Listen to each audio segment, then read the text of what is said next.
Meditation has helped me greatly to pause and be an observer when I'm upset about something. But how do I know I'm doing it right? You feel good Sometimes more. I feel real connected. There's sometimes where I make myself meditate when I get up in the morning, almost every day. You gave us a really important word in the middle of a sentence. How do I stay?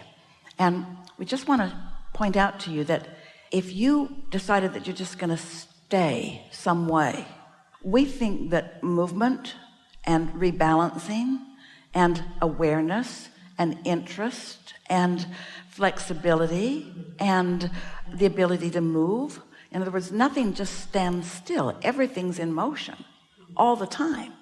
So you don't stay always in positive emotion, but when you feel negative emotion, it launches a desire, and the desire that we're wanting to be amplified is the desire to feel better, not the desire to fix the problem. If you've got a problem, it sends a rocket of desire, but the rocket of desire is not for the solution to the problem. The rocket of desire is for the stability that will provide you the atmosphere to see the unknown. Mm-hmm. Does that make some sense to you? Get in alignment and then, get in alignment and then. But you live in a world where you're fixated with manifestations. And so most people in the world are sorting manifestations into piles of wanted and unwanted, right and wrong. So you've got all of these piles, and then you're all just looking at the piles and thinking about the piles. We want you to feel your way through the piles. This pile doesn't feel very good. It's almost like one time in the first year that Jerry and Esther were together, even then they were traveling a lot, and when they came back, Esther prepared eggs for Jerry that had been in the refrigerator, and when he took his first bite of his beautifully cooked egg, he spit it back on the plate because the egg had spoiled. And from that moment forward, Esther sniffed her way through the refrigerator.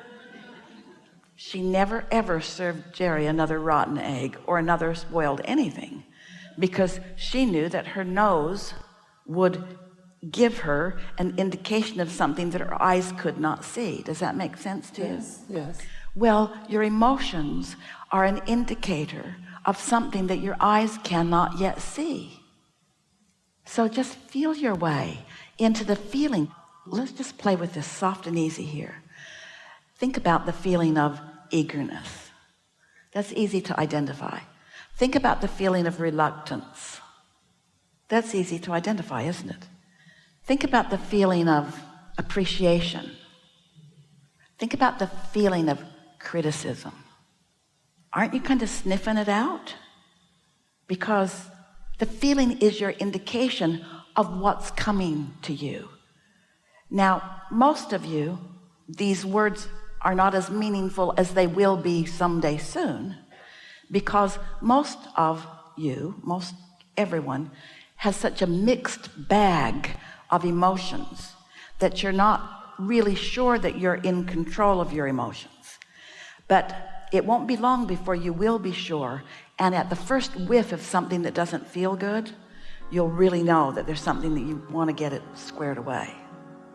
You'll really know.